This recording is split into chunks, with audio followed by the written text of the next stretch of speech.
বছরে অন্যায়ের পর অন্যায় হয়ে গেছে, আমরা চিল্লাইতে চিল্লাইতে গলা ভাঙ্গা ফেলছি, ওই সময় ওরা আসলো না কেন? যারা তাদের জীবন দিতে দাঁড়িয়ে গেল, আপনি গুলি করলে একজন মারা যাচ্ছে, বাকি 9 জন দাঁড়িয়ে থাকছে, এই ছেলে মেয়েগুলো ছিল কি, এরা ছিল ফুটবল মাঠের খেলোয়াড়। আর গ্যালারিতে যারা ছিলেন তারা হঠাৎ 6 আগস্ট সকাল থেকে এসে ইতিহাস রচনা করতে শুরু করলেন, এবং সেখানে কার কতটুকু স্টেক ছিল সেটা কাঁটা চামচ দিয়ে কেটে কেটে নিতে শুরু করলেন। এই জিনিসটা না আমার কাছে শৈশব থেকে আপত্তিজনক। মানে এর মধ্যে ছোটবেলায় আমার অবশ্যই একটা প্রশ্ন আছে, এর মধ্যে কি ডক্টর ইউনূস এবং তার উপদেষ্টারা ইনক্লুডেড?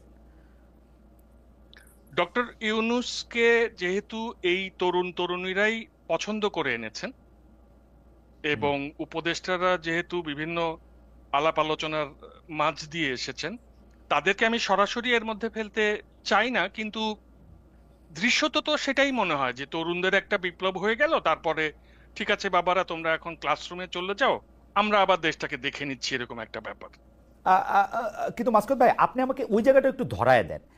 আপনি তরুণদের বিপ্লব বা তরুণদের বিদ্রোহী হওয়ার অংশে আপনি ঠিকই বলছেন, মানে ওদের বিদ্রোহ, মানে আমরা এখানে যে তিনজন আসি, আমি গালিও খাই প্রতিদিন যে আপনারা তিনজন তো একই পক্ষের লোক।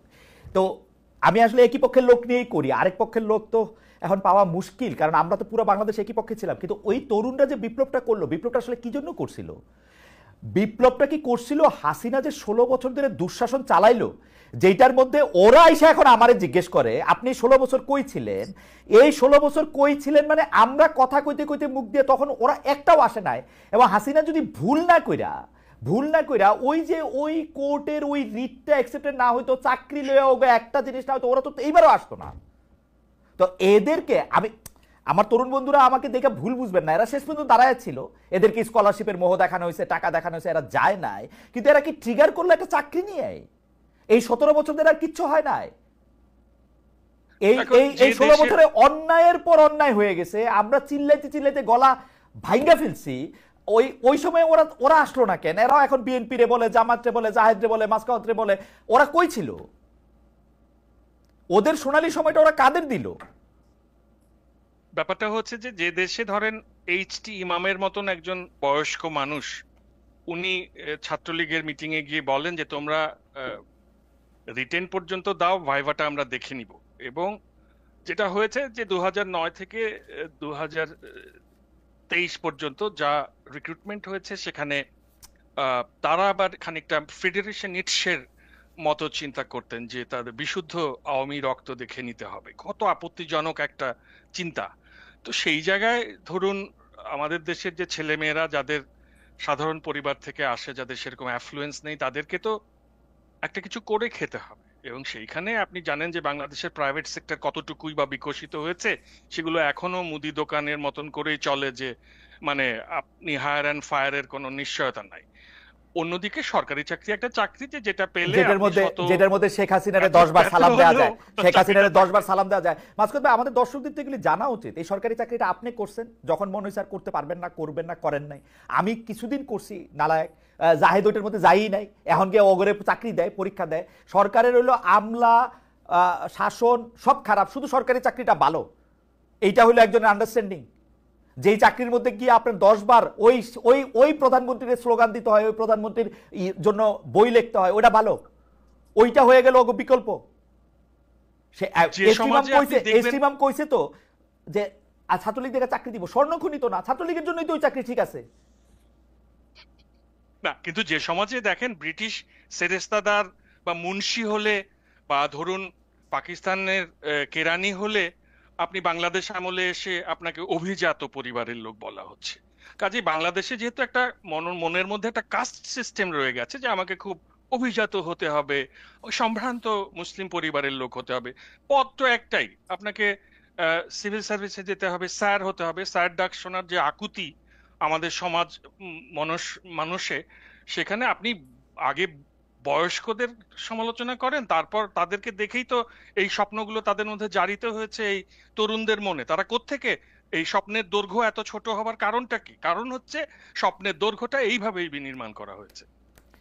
আচ্ছা মাসকুদ ভাই, এই পর্যায়ে আমি শুধু এই কথা বলি যে ঠিক আছে, তাও আমি ধরে নিলাম, মানে আমার মানে যে আন্দোলনটা যৌক্তিক ছিল, হঠাৎ করে আইসা 30% মুক্তিযোদ্ধার মানে পুত্রকন্যা পর্যন্ত না, সেটা পুত্রকন্যা বয়স মানে কি বলে জানি, পোষ্য কি এক শব্দ বাইর করছিল, পোষ্যরাও হবে, মানে যারা ইচ্ছা তারা হবে। এটা এটা এটা এটা সাংঘাতিক এটা ডিসপ্যারিটি, এটা আমাদের সবারই এটা প্রতিবাদ করা উচিত। ওরা এটার ভিকটিম, ওরা তো করবেই, আমি এটা। কিন্তু তারপরে তো একটা 5 আগস্ট হইল, ওদের ওদের আত্মত্যাগের বিনিময়ে হইল, ওরা রাস্তায় থেকে গুলি খাইয়া একটা মহিলা আরেকটা না গিয়াই হইল। কিন্তু আসলে আমরা হইতে দেখলাম এমন একটা জিনিস যেটা আমাদের মনের ইচ্ছায় ছিল, কিন্তু তারপরে কি হইল? মানে এটা 1 বছর হয় নাই, আমরা কেন, মানে আপনি বাদে, আপনি এখনো ইমান ধরে রাখছেন, আমাদের ইমান নষ্ট হয়ে গেছে। এই ইমানটা নষ্ট হওয়ার মানে কি, মানে এই দোষ কি আমাদের? মাসুদ ভাই যদি একটু বলেন যে মানে এই গত 1 বছরে আপনার যদি একটা রিপোর্ট কার্ড দিতে হয়, মানে কি হইতেছে আপনি আমার বলেন। মানে যেগুলো আমরা মুখ দিয়েও বাইর করতে চাই না, কিছু হইলে দেখে পুরান মধ্যবস্থ এটা দেখায়। 2006 সাল পর্যন্ত ধরেন চাঁদাবাজিটাও যে লেভেলে ছিল, সেখানে একজন রাজনৈতিক কর্মী সারা জীবন চাঁদাবাজি করে এই 2-3 কোটি টাকা হলেই বাস যথেষ্ট। কিন্তু শেখ হাসিনার সময়ে এসে আপনার পিয়নের 400 কোটি টাকা, তারপরে আপনার নিজের মুখে সংবাদ সম্মেলনে বলে দিয়েছে সভাপতির 1000 কোটি টাকা। না মাসকাত ভাই, আমার 400 কোটি টাকাতে প্রবলেম নাই, এটা যে একটা গর্বের বিষয়, এটা যে একটা সংবাদ সম্মেলনে বলা যায়, এবং আমরা সাংবাদিকরা বৈশা বৈশা যে এটা আবার শুনলাম, মানে এইটা না একটা ডিস্টোপিয়ান ওয়ার্ল্ড, মানে এটা আসলে একটা স্বাভাবিক দুনিয়া ছিল না আসলে। ওটা নিজের মুখে এটা বলছে যে আমার পিওনেরই চাষ। তা আপনি বুঝতে পারছেন যে 2009 সালে যার কাঁচা বাড়ি, তার 2015 সালে প্রাসাদ, যে ঘড়ি ছিল না হাতে, তার হাতে রোলেক্স ঘড়ি, চুলে জেল দিয়ে সুইমিং পুলে সাঁতার কাটছে। তো আপনি এই যে জীবন, সেটা তো তরুণদের, আমি বললাম না স্বপ্ন, ওই একটা হচ্ছে বিসিএস এর স্বপ্ন, একটা হচ্ছে চাঁদাবাজি করে কমিশন খেয়ে আপনার এরকম হেলিকপ্টারে চড়ার স্বপ্ন। এইটা তো সমাজের মধ্যে আসলে সমাজটা এমন ভাবে নষ্ট হয়ে গেছে, এটাকে আপনার তো রিপেয়ার করতে হবে। সব দোষ আপনি যদি তরুণদের উপরে দিয়ে দেন তাহলে কিন্তু হবে না। আপনি তা পারেন, আপনি একজন শিক্ষক। না মাসুদ ভাই, আমি আপনার কাছে আসবো, আমি শুধু প্রশ্নটা করে রাখি। হ্যাঁ, সমাজ নষ্ট হয়ে গেছে, নষ্টটা রিপেয়ার করতে হবে, তো রিপেয়ার করার জন্য আমরা নষ্টদের কাছেই দিব। আপনি এখনই তাকে নষ্ট বলে একদম, আমি 1 বছরের মধ্যে লেখা দিব যে এটা নষ্ট, এর চেয়ে বেশি প্রমাণ দরকার। আমি তো বললাম আপনার ইমান অনেক শক্ত, এত শক্ত ইমান কোথায় পাইলেন আপনি? আপনি আমার এটা দেখেন, আমার ইমান ভাই, আপনি খালি উপদেষ্টাগুলির নাম বলেন, ওই যে কবিরা বলে না, থোকা থোকা নাম, একটা একটা করে আপনি নাম বলেন, একটা একটা করে আপনি কীর্তি বিবেচনা করেন, এবং এবং এবং আপনি ইউনূস সাহেবকে ইনক্লুড করে আপনি কীর্তি বিবেচনা করেন, কিন্তু একটা একটা করে আপনি বলেন। বইলা আপনি আপনার খাতায় যদি পাস করে, সত্যি সত্যি আমি ধরে নিলাম যে আমিও এটারে পাস করাই দিব, আপনার খাতা আপনি পাস করাই দেন মাসকাত ভাই। আমার মনে হয় আমরা একটু ডক্টর জাহেদকে শুনে আসছি। আচ্ছা আচ্ছা, আমরা একটু ডক্টর জাহেদকে শুনি। ডক্টর জাহেদকে আমি একই প্রশ্ন, একই আলোচনার জায়গায় যাইতে চাই। আমি এরপরেও যে শুধু লিখিত প্রশ্নগুলি করব, এই আলোচনাগুলি এখন আপনি করেন জাহেদ ভাই। ধন্যবাদ। আমি ওই মাসকাত ভাই কয়েকটা ইস্যু নিয়ে কথা বলেছি। মুভমেন্টের পেছনে যদি ব্রেইন থাকে একজন, তার মানে ইট ওয়াজ আ প্ল্যান্ড মুভমেন্ট। এই প্ল্যান্ড মুভমেন্ট, এটাও একটা খুবই ভয়ঙ্কর ইন্টারপ্রিটেশন। আমাদের এই দেশ সম্পর্কে ডক্টর ইউনূসের আসলে খুব ধারণা নেই, আই এম সরি এভাবে বলার জন্য। শেষ মুহূর্তে ওনাকে যদি শেখ হাসিনা খুবই হয়রানি না করতেন, উনি গ্লোবাল পার্সোনালিটি, উনি সারা দেশ বিদেশ ঘুরে বেরিয়েছেন, বিভিন্ন গুরুত্বপূর্ণ জায়গায় গেছেন, কিন্তু ওনার উচিত ছিল এই খবরগুলো নেয়া। ওনাকে কেউ ফিট করেছে, ফর গডস সেক, এবং কে ফিট করেছে সেটাও বলতে পারি, it's a public document. Press secretary উনি 8 অগস্ট মাহফুজ আলমের সাথে একটা ছবি দিয়ে clearly brain behind the movement কথাটা লিখেছেন, এবং কিভাবে মাহফুজ আলম একা এই জিনিসটা অর্গানাইজ করেছে, ওই স্ট্যাটাসটা এখনো আসছে, আশা করি যে কেউ দেখতে পারেন। সো এই ঘটনাগুলো ঘটেছে, এবং এই ঘটনাগুলো ঘটাটা আসলে প্রবলেম তৈরি করেছে, এবং উনি নিশ্চিতভাবেই একজন কিভাবে কৃতিত্ব দিলেন এই মুভমেন্টে, কিভাবে হলো, কিভাবে একটা চাকরির জন্য মুভমেন্ট এই জায়গায় এসে ঠেকলো, ওনার এগুলো জেনে শুনে সবকিছু তথ্য নিয়ে আসলে বলা উচিত ছিল, এবং উনি যখন ওই জায়গায় দাঁড়িয়ে কথাটা বলেন, এটা সংকট তৈরি করে। নাম্বার 2 হচ্ছে তাদের উপরে যে এক্সপেকটেশনের কথা। খালেদ ভাই প্রশ্ন করেছিলাম, ওদের সোনালী সময়টা কাকে দিল। আচ্ছা, আমি ওই বিসিএস পরীক্ষা প্রসঙ্গে বলি, এটা নিয়েও প্রচুর শোরগোল হচ্ছে, আমি কেন ওখানে গেছি ইত্যাদি ইত্যাদি। যাই হোক, আমার এক্সপেরিয়েন্সের কথা যদি বলি, এটা যে কেউ জানেন, আমি এই এক্সপেরিয়েন্সের কথা বলার সূত্রেই ওই তথ্যটা দিয়েছিলাম। সবার চয়েস একদম ইনভেরিয়েবলি, 1 হচ্ছে প্রশাসন, 2 হচ্ছে পুলিশ, আর 5% হবে না, 1-2% হবে ফরেন ক্যাডার ফার্স্ট। আচ্ছা, আমরা খেয়াল করি, আমি এই দুটো ক্যাডারকে আবার বিসিএস এর সব চাকরি থেকে আলাদা করতে চাই, কারণ এই দুটো ক্যাডারই শেখ হাসিনাকে অবৈধভাবে ক্ষমতায় রেখেছিল। খেয়াল করুন প্রশাসন, আমি তার মানে তারা এমন একটা চাকরির পার্ট হতে চেয়েছে যে রিটার্নিং অফিসার বা অ্যাসিস্ট্যান্ট রিটার্নিং অফিসার হিসাবে রাতের ভোট করেছিল শেখ হাসিনার জন্য, যে শেখ হাসিনার হয়ে পিটিয়ে গুম করে খুন করে শেখ হাসিনা ক্ষমতায় রেখেছে পুলিশ ক্যাডারে। আমি একদিন একটা টিভি টক শোতে, আমার সাথে এবি পার্টির ফুয়াদ ভাই ছিলেন, সাথে হান্নান ছিলেন। তো আমি হান্নানকে এভাবে বলছিলাম ওই শোতেই অন রেকর্ড, যে হান্নান যদি বিসিএস এর পুলিশ হতো, যদি চাকরি হয়ে পল্টনের ওই থানায় যদি তার পোস্টিং থাকতো, হান্নান যদি রাস্তায় থাকতো, সেদিন ফুয়াদ ভাই যদি ওখানে একটা রাজনৈতিক কর্মসূচি আসতো এবং নির্দেশ থাকতো যে এই মিছিল এই সমাবেশ ছত্রভঙ্গ করো, হান্নান ফুয়াদ ভাইকে পেটাতেন রাস্তায়। Isn't it? এটাই তোর চাকরি। তার মানে আমাদের তরুণরা শেখ হাসিনাকে সার্ভ করার চাকরি, এবং যে দুটো চাকরি, অন্য ক্যাডার গুলো ঠিক অতটা সরাসরি সরকারকে ক্ষমতায় রাখার সাথে জড়িত না, যে দুটো ক্যাডার তার সরাসরি ক্ষমতায় রাখার সাথে জড়িত, তারা ও দুটোতে যেতে। কিন্তু ডক্টর রহমান, আমি মানে আলোচনাটার ইয়ার জন্যই, আপনার মনে হয় না যে ওরা বিএনপি মডেলটা নিছে? 2018 সালের যে ইলেকশনের মধ্যে যে ইলেকশনটা খারাপ হয়েছে, এই খারাপ কথাটা আমরা বিএনপি নিতে কোয়াইতে আমার মনে আছে যে আমার জীবন বাইরে হয়ে গেছে। তারা 36 ঘন্টা পরে না কতদিন পরে গিয়া তারা প্রেস কনফারেন্স করছে, তারপরে নিজেরা গিয়ে জয়েন করছে, টু মাই আটার সারপ্রাইজ। আমি যখন তাদের জানতে চেয়েছি যে তারা আপনারা গিয়ে জয়েন করলেন কেন, আমরা ভিতরে গিয়েও শেখ হাসিনার বদনাম করতে চাই, সেই জন্য আমরা এটা করছি। তো হান্নান মাসুদরাও তো ভিতরে গিয়া না পিটায়, আপনি কেমনে জানেন, ওরা তো বিএনপি মডেলও নিতে পারে, না পিটায় শেখ হাসিনারে ভয় দেখাইতে পারতো যে আমরা এসেছি, এখন তোমাদের এখন সাবধান হতে হবে। আপনার প্রথম যে বিএনপির কথা বলেন, আমি নিজেও খুব অবাক হয়েছি।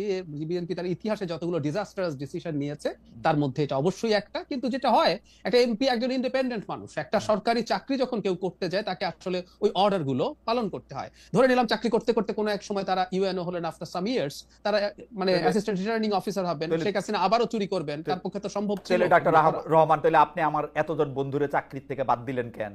এতজন বন্ধুর বিরুদ্ধে মামলা দিলেন কেন? এতজন বন্ধুরে কেন আপনি বাইর করলেন যে এরা ডিসি থাকা অবস্থায় এই বদমাইশিগুলি করছে? আমি শেখ হাসিনা কইলে কোন ডিসির কোন মাথা যে সে কিছু একটা আমি বের করলাম, কারণ হচ্ছে এটা আপনি আমার থেকে অনেক ভালো জানেন, সেটা হচ্ছে ওনারা প্রজাতন্ত্রের কর্মচারী, ওনারা শেখ হাসিনার ক্যাডার না, এবং বেআইনি কোনো কিছু করার জন্য তার রেসপন্সিবিলিটি শুধুমাত্র তার। আমি একটা জিনিস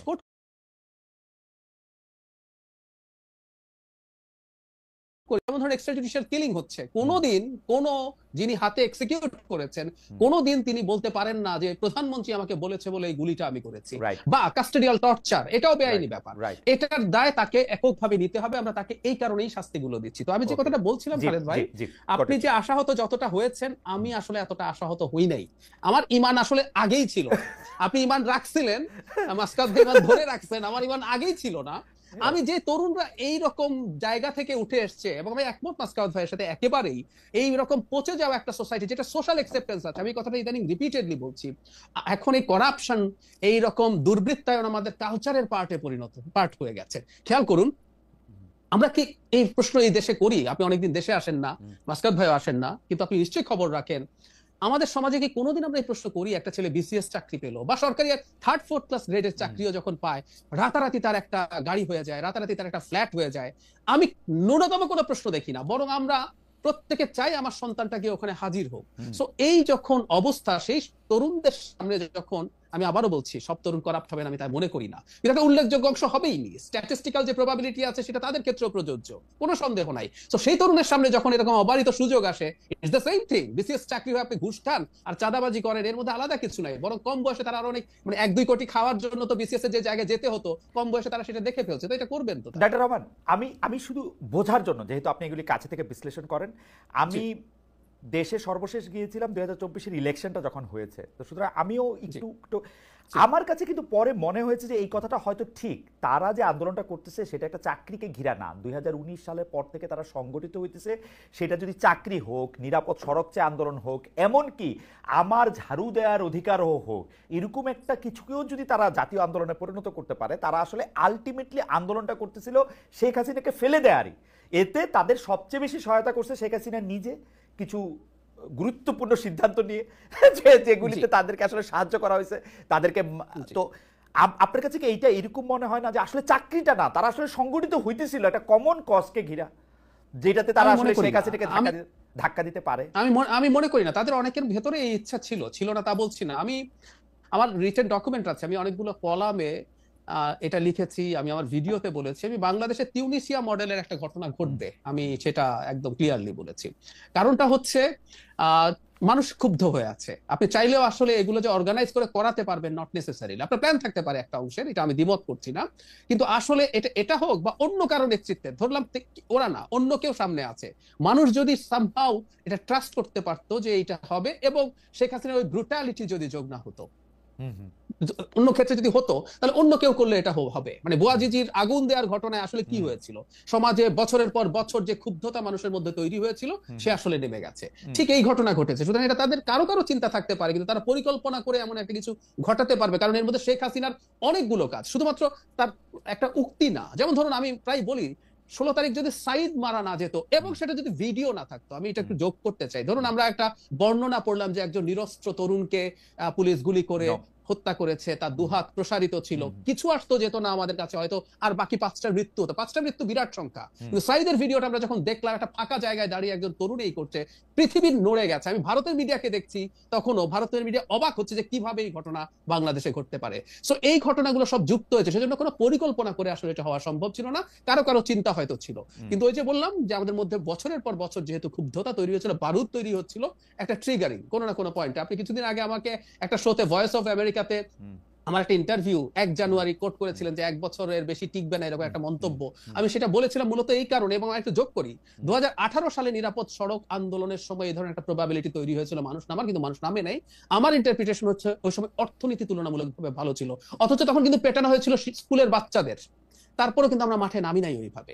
কিন্তু পরবর্তীতে 24-এ এসে আমাদের সব সমস্যা তো থাকলোই, কিন্তু ফাইনালি যেটা হয় ইকোনমিক ক্রাইসিস, একটা মা যখন তার বাচ্চার ডিম অর্ধেক করে ফেলে একটার জায়গায়, একটা মানুষ যখন মাছের কাঁটা কিনে খায়, একটা মানুষ 3 ঘন্টা দাঁড়ানোর পর যখন টিসিবি ট্রাকের পণ্য 2 ঘন্টার পর দেয়া জানে শেষ হয়ে গেছে, এই ক্ষুব্ধতাগুলো যুক্ত হতে থাকে। সো 24-এর এইটা কোনো না কোনো একটা পয়েন্টে কোনো না কোনো একটা ইস্যু দিয়ে বেরোতো। এখন এটা পরিকল্পনা করে কেউ ঘটাতে পারবে না, এটা ঘটতো, এটা ঘটে গেছে এবং তারা সামনে ছিলেন। তাদেরকে আজকে আপনার কাছে এটা নতুন কথা শুনলাম ইমানের প্রসঙ্গে, ইমানটা ভালো হয়েছে এই এই এই যেটা, কারণ হচ্ছে আপনি বলছিলেন যে আপনি ইমানই রাখেন নাই, এই কথা কি ঠিক? এই কথা তো মনে হয় আপনি এখন আমার থেকেও অন্য আরেকটু নেতিবাচক জায়গা থেকে কি বলতেছেন, কারণ আপনি তো মানে কোনো আশা এদের জন্য রাখেন না, এটা আমার মনে হয় নাই। মানে প্রথম 2-3 মাস তো অবশ্যই মনে হয় নাই। মানে আমি যদি বলি 2024 আমি হ্যাঁ একদম, আমি প্রথম থেকে কি করেছি একটু বলি। মানে আমি পার্সোনাল লেভেলে অনেক কথা বলতাম, আমি চেয়েছি একটা সরকার তৈরি হয়েছে, তরুণরা আসুক। মানে আমার কোনো একটা ভিডিওতে বলা আছে এরকম যে আমি খুব চাই, বা একটা কলাম আছে, এনসিপি যেদিন প্রথম তৈরি হয়েছে সেদিন আমি লিখেছি বা বলেছিও, একটা বিশ্লেষক হিসেবে যদি দেখি এই দলটার কোনো ভবিষ্যৎ আমি দেখি না, আমি বলেছি। কিন্তু আমার ভেতরে চাওয়া হচ্ছে এনসিপি অসাধারণ দল হিসাবে গড়ে উঠুক, কারণ বাংলাদেশে আমি যেহেতু একজন সেন্ট্রিস্ট মানুষ, বা আমি আমাকে সোশ্যাল ডেমোক্রেট হিসাবে পরিচয় দিতে পছন্দ করি, বাংলাদেশে বিএনপির বিকল্প হিসাবে একটা ইসলামিস্ট ফোর্স প্রধান শক্তিতে পরিণত হোক। কিন্তু ডক্টর রহমান, এইখানে আমার একটা অবজারভেশন আছে আপনার নিয়ে, সেইটা হচ্ছে যে আপনি কিন্তু একটা ভালো এনসিপি চাইছেন, সেই এনসিপিটা কেমন জানেন, এটা ছোটদের বিএনপি, মানে জামাত হবে না, অনেক বাম হবে না, কথা শুনবেন তো একটা বিএনপি তো আছে, আপনি একটা ছোটদের বিএনপি তো চাইছেন মনে হয়, সেই জন্য এনসিপিটা আপনার খুব বেশি ভালো লাগে নাই আমার মনে হয়। আমি খুব ছোট, আমি না না আমি বলি আমার কথা, আমার খুব ছোটদের বিএনপি না চেয়েছি তাও না। এখন এখানে আমার পলিটিক্যাল আইডিওলজির কথা বলি, ইন্টারেস্টিং ডিবেট এটা। 5th অগস্টের পরে একটা জিনিস হচ্ছিল যেটা নিয়ে আমি সমানে অ্যালার্মিং দিয়ে গেছি, সেটা হলো আমরা আইডিওলজিক্যাল ডিবেটে অনেক ঢুকে গেছি। আমি এই কথা রিপিটেডলি বলেছি, যখন আমরা আইডিওলজিক্যাল লাইনে আমাদের পলিটিক্সকে সাজাবো, এটা জনগণের জন্য ক্ষতি এবং বিএনপির জন্য সুবিধা। আমি বিএনপির লোকজনকে সামনাসামনি এই কথা বলি, তখন হয় কি আমাদের ওয়েলফেয়ারের আলোচনা কমে যায়, আমরা জনগণের জন্য কি করব, আমাদের গভর্নেন্সের আলোচনা চলে যায়। বিএনপির বিশ্বাস করেন আগামী নির্বাচনে যদি একটা রাইটিস্ট ফোর্স দাঁড়ায় তার সাথে কম্বাইন্ডলি, তখন দেখা যাবে আসলে বিএনপি জাস্ট ওই পয়েন্টেই একটা বিরাট অংশের ভোট পেয়ে যাবে। যদি রাইটিস্ট আসছে তাকে ঠেকাও, পরবর্তী নির্বাচনেও যদি বিএনপি গুড গভর্নেন্স না দেয়, করাপশন করে, ভালো নির্বাচনের কথাই বলছি, মানুষ মনে করবে বিএনপিকে ভোট দাও। আমার মনে হয়েছিল ইডিওলজিক্যাল ডিবেট গুলো সরিয়ে রেখে, যেমন মধ্যপন্থা সেন্ট্রিস্ট পলিটিক্স তো একটা স্পেকট্রাম, কেউ যদি সেন্টার লেফট হয়, কেউ সেন্টার রাইট হোক, বা কেউ লিবারেল হোক, সেটাও একটা স্পেকট্রাম, সবাইকে আবার হুবহু একই হইতে হবে তা তো না। না কিন্তু ডক্টর জাহেদ, এটা একটা ইন্টারেস্টিং, মানে আপনি আপনার একটু খেয়াল করেন, আজকে না হইলো 5 বছর পরে খেয়ালটা কিরকম, আপনি যেরকম একটা রাজনীতি, একটা রাজনৈতিক ব্যবস্থা বা যেরকম একটা সরকার দল আপনি চিন্তা করতেছেন, হয় না সব রাস্তায় রোমের দিকে যায়, আপনার সব যুক্তি কেন জানি মানে বিএনপির দিকেই যাইতেছে। মানে বিএনপি যেরকম, মানে এইটা এই যে মাসকাত ভাই হাসতেছেন, হাইসা জাহিদ ওইটা হাসছে, কিন্তু কিন্তু আপনি খেয়াল করে দেখেন, আপনি ডক্টর জাহিদ রহমান আর জনাব তারেক রহমান হওয়ার কথা ছিল না, এটা হওয়ার কথা ছিল যে ডক্টর জাহিদ রহমান যে চাপটা আসলে সরকারের উপরে রাখতেছেন, আমি সক্রেটিসের কথা ধার করে কইতে চাই যে সে ডাস পোকার মতো, বা সক্রেটিসের কথা বলে অন্য তার ছাত্ররা যে কথা বলছে সেইটা না হইয়া বরং এটা যেন বিএনপিরই একটা বিনির্মাণ করতেছে, এটা আমার মনে হয় এবং অনেকের মনে হয়। অনেকের আরো কি মনে হয় জানেন ডক্টর জাহিদ? অনেকের মনে হয়, আরো মনে হয় হচ্ছে ডক্টর জাহিদ, আপনি যে এখন বিসিএস ভাইবা নিতেছেন, আপনিও কোনো না কোনো ভাবে একটা লোক যথেষ্ট পরিমাণে বিএনপি কি, মানে সেটা কিন্তু বিএনপি না, আপনার মনে কিছু আপনার মনে কিছু প্যারামিটার আছে। সেই প্যারামিটারটা হচ্ছে যে আপনি কি যথেষ্ট পরিমাণ ডানপন্থী, আপনি কি মৌলবাদী, আপনি কি যথেষ্ট পরিমাণ বামপন্থী, আপনি কি আওয়ামী লীগের প্রতি সফট, এগুলি বাদ দিয়া এটা ভালো, মানে এটা হিজবুত তাহরির না, হিজবুত তাহরির না, মানে হিলফুল ফজলে চড়া ভালো ছাত্রের একটা বিএনপির খোঁজে আপনি আছেন কিনা ডক্টর জাহেদ? এটা আপনি একটু এক দুই কথা যদি বলেন, আমি একটু মাসকাত ভাইয়ের কাছে যাই। না, হ্যাঁ বলবো নিশ্চয়ই। আমি একদম প্রকাশ্যে একটা কথা বলেছি, এটা নিয়েও প্রচুর ডিবেট হয়েছে। সেটা হচ্ছে, আমি এরকম একটা কথা বলেছিলাম যে এই মুহূর্তে, বাক্যটা আগে বলি, অনেক পত্রিকাটার ফটো কাট করে ছেড়ে দিয়েছে, আমার বিস্তারিত কথাটা সেখানে ছিল না, অনেকে পড়েননি, যে এই মুহূর্তে বিএনপি ছাড়া আমাদের কোনো গতি নাই। আমি এটা আবারও এখানে বললাম। কেন বললাম? আমরা দল করতে হবে নট নেসেসারি, কিন্তু আমাদের প্রত্যেকের পলিটিক্যাল ইডিওলজি আছে। আমি রাজনীতিকে কেমন দেখতে চাই, বাংলাদেশের ভবিষ্যৎ কার হাতে থাকুক আমি চাই, সেটা নিয়ে আমার একটা চিন্তার জায়গা আছে। আমি যদি গ্রোসলি এটুকু বলি সহজভাবে বোঝার জন্য, আমি যদি একজন সেন্ট্রিস্ট মানুষ মনে করি, বাংলাদেশে এই মুহূর্তে উল্টো দিকে আরেকটা রাইটিস্ট ফোর্স, আমি একদম এক্সট্রিম রাইটের কথা বলছি না, যে রাইটিস্ট ফোর্স গুলো, এটা নিয়ে আমার ডিবেট আছে, আমি সময় থাকলে বলবো, এটা নিয়ে আলাপটা করছি, যারা কনস্টিটিউশনাল পলিটিক্স করে। ধরুন আমি নাম বলছি, জামায়াতে ইসলামী, ইসলামী আন্দোলন, যারা কনস্টিটিউশনাল পলিটিক্স করে বলে দাবি করে বলছি, আমি পরের সুযোগে এটা নিয়ে কথা বলবো, যে তারা আবার শরিয়ার কথাও বলে কায়েম করবেন, কোনো মানব রচিত আইন থাকবে না বলছেন, সেটা আবার কিভাবে ফিট ইন করে, যে ডিফারেন্ট ডিবেট। কিন্তু এই আইডেন্টিটি পলিটিক্স এর বিরুদ্ধে আমার খুব স্পষ্ট অবস্থান আছে। আমি ভারতের বিজেপির বিরুদ্ধে এত কথা বলেছি, আমার ইউটিউব চ্যানেল কিন্তু ভারতে অফিসিয়ালি বন্ধ করা হয়েছে, officially I got a mail. So আমার একটা নীতিগত অবস্থানের জায়গা আছে। এমনকি আওয়ামী লীগের বাঙালি জাতীয়তাবাদ, আমি প্রথম আলোতে কলাম লিখেছি যে আমরা বলছি যে বাঙালি জাতীয়তাবাদ দিয়ে আমরা আমাদের বিভেদ ছড়াতে পারবো, আমি বলছি স্টিল এটা একটা আইডেন্টিটি এবং এটা অন্যকে এক্সক্লুড করে। সেই কারণে আমি মনে করছি শর্ট টার্মে আমরা যারা মধ্যপন্থী মানসিকতার মানুষ, সেই কারণে আমার মনে হয় এই বিএনপি ছাড়া শর্ট টার্মে একটা অল্টারনেটিভ আমি যেরকম চাই তৈরি হওয়ার আগ পর্যন্ত this is the only option আমার মনে হয়। আপনার মধ্যপন্থা এবং বিএনপি নিয়ে, মানে এটা হয় কি, মানে ঠিক টেলিভিশন লাইভ আলোচনার বাদে আমরা যদি দর্শকদের উপস্থিতিতে এইটা নিয়ে আমার আপনার এই স্পেসিফিক কিছু কথা বলার আছে, আপনারই শুধু না, মানে বিএনপি মধ্যপন্থার দল কিনা, বিএনপি আসলে বাংলাদেশকে কোথায় নিয়ে যাবে, একটা মধ্যপন্থার দলের বাংলাদেশে প্রয়োজনীয়তা এবং এটা নেতৃত্ব আসলে বিএনপি দিতেছে কিনা, কেন এনসিপি এর থেকে দূরে সরতেছে, আমাদের কখনো সুযোগ হলে আমরা একটা দর্শকদের, মানে একটা থিয়েটার, আমি খুব আগ্রহী এটা নিয়ে আমার কিছু প্রশ্ন আছে। আমি একটু মাসকাত ভাইয়ের কাছে যেতে চাই যে একটা আইডেন্টিটি পলিটিক্সের প্রসঙ্গ আসলে ডক্টর জাহেদ তুললেন। আমাদের কথা হইলো আইডেন্টিটি পলিটিক্সটার কথা আপনি বাদ দেন, আমরা যদি খালি আইডেন্টিটির জায়গায় আমরা থাকি, তাহলে আমরা কেন এই যে এনসিপিকে কখনো সাংঘাতিকভাবে আমাদের মনে হইতে থাকে যে একটা দলের পক্ষে, মানে এটা যদি জামাত ইসলামী হয় বা ইসলামী পন্থী একটা রাজনীতি হয়, সেটার দিকে তারা অনেক বেশি ঝুঁকে আসে।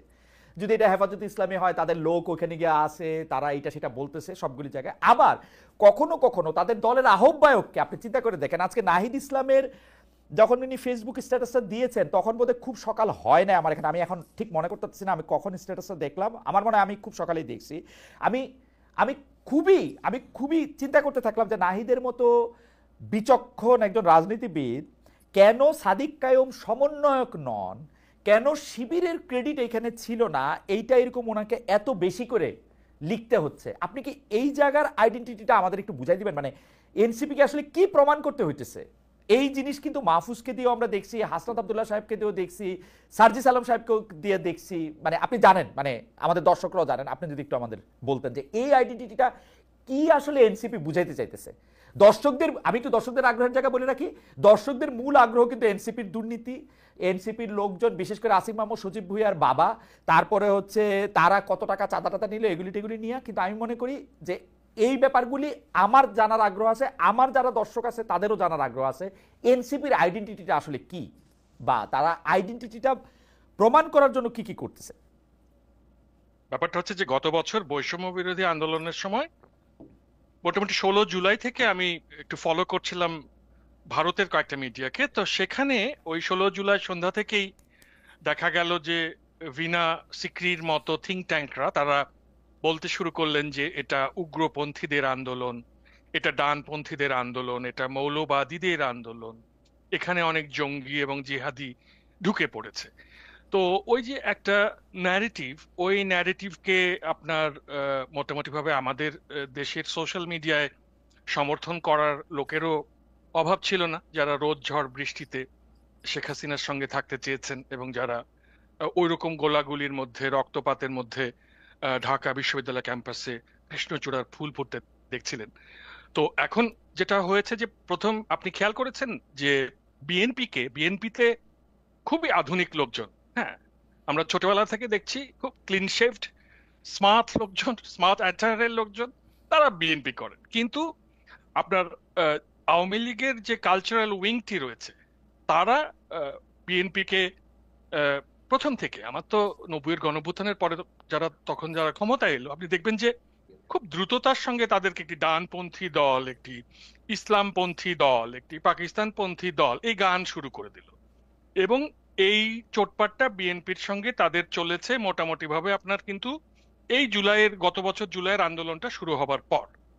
কিন্তু যেহেতু এই ছেলে মেয়েরা তার পতন ঘটিয়েছে আওয়ামী লীগের, ফাইনালি এসে তাহলে সে তখন বিএনপি থেকে শিফট করে তার ওই ডিফেমেশনটা চলে গেছে তখন এই ছেলে মেয়েদের উপর। তারা যখন এনসিপি গড়েছে তখন এই এনসিপি কে আগে যেরকম বিএনপি কে তারা বলে দিত ডানপন্থী, ইসলামপন্থী, এই সেই, একে ওইভাবে রাঙিয়ে দিতে চেষ্টা করছে। এটা আসলে জাস্ট রং না, করে আপনার দেয়া, কাছে বার্নিশ করে দেয়া। মাসুদ ভাই, আপনার কাছে মনে হচ্ছে না যে এই রং দেওয়ার ক্ষেত্রে তারা নিজেরা নিজেদেরকে হেল্প করতেছে? তাদের কথাবার্তা মুক্তিযুদ্ধ নিয়ে, তাদের কথাবার্তা চেতনা নিয়ে, আওয়ামী লীগ চেতনা বিক্রি করছে, তো তোর মুক্তিযুদ্ধের সাথে কি?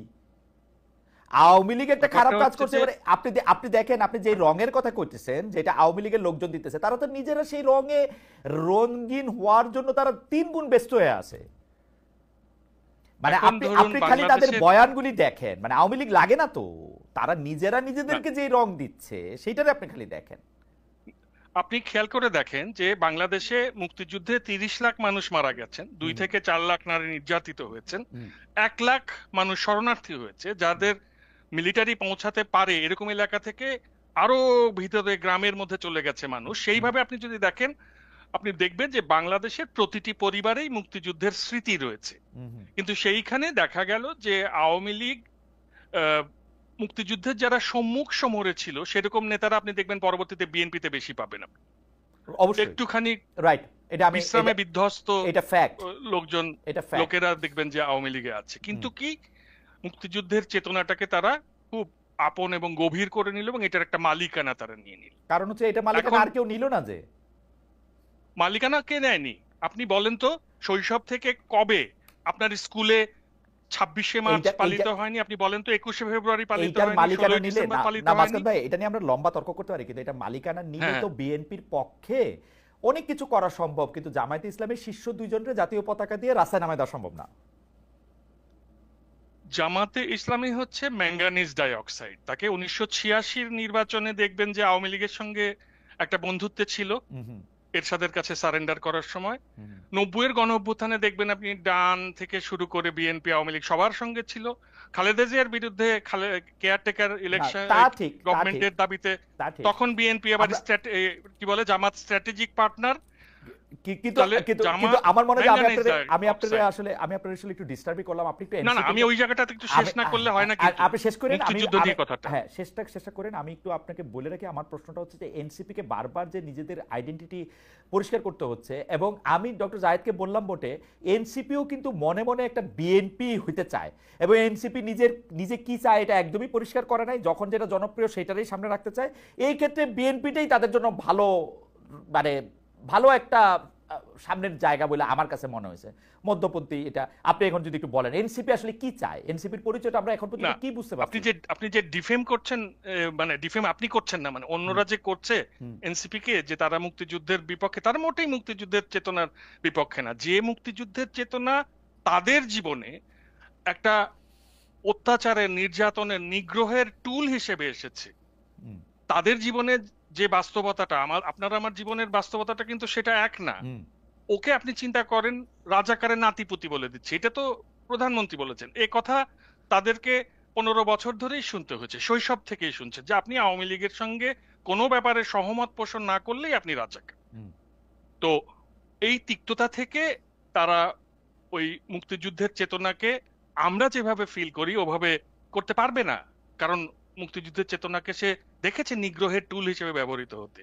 কাজেই ওইভাবে তাদেরকে জাজ করে ফেলা, এটা আমার মনে হয় যে আমাদের সময় আমি দিতে আমি হবে একটা তাদের। আমি একটা ছোট করে জিজ্ঞেস করি, মুক্তিযুদ্ধের সর্বাধিনায়কের যিনি সহযোগী ছিলেন, মানে মানে মানে এয়ার কমোডোর, আমার হইলো বয়স হইছে যে উনাকেও তো একে খন্দকার, একে তাই না? খন্দকার, এয়ার কমোডোর একে খন্দকারকেও তো আওয়ামী লীগ বাতিল করে দিয়েছিল যে একটা লাইন লেখার জন্য, একটা বই লেখার জন্য।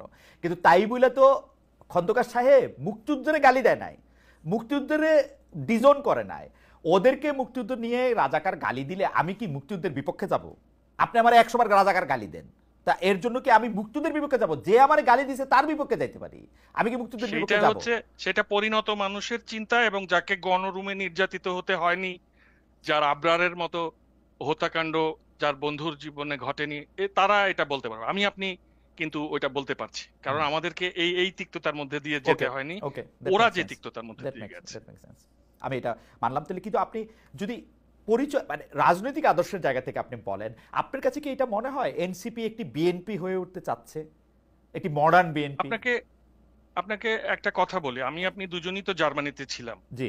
জার্মানির সমাজে আপনি কালচারাল ওয়ার দেখেছেন? এই যে বাংলাদেশে যেরকম সারা দিন কালচারাল ওয়ার হয়, কে বামপন্থী, কে ডানপন্থী, কে দক্ষিণপন্থী, কে উত্তরপন্থী, কে নকশি পাঞ্জাবি পরে ঘুরছে, কে দাড়ি টুপি নিয়ে ঘুরছে, কে হিজাব পরেছে, কে কুচি দিয়ে শাড়ি পরেছে, এসব আলোচনা আপনি জার্মানিতে দেখেছেন? না।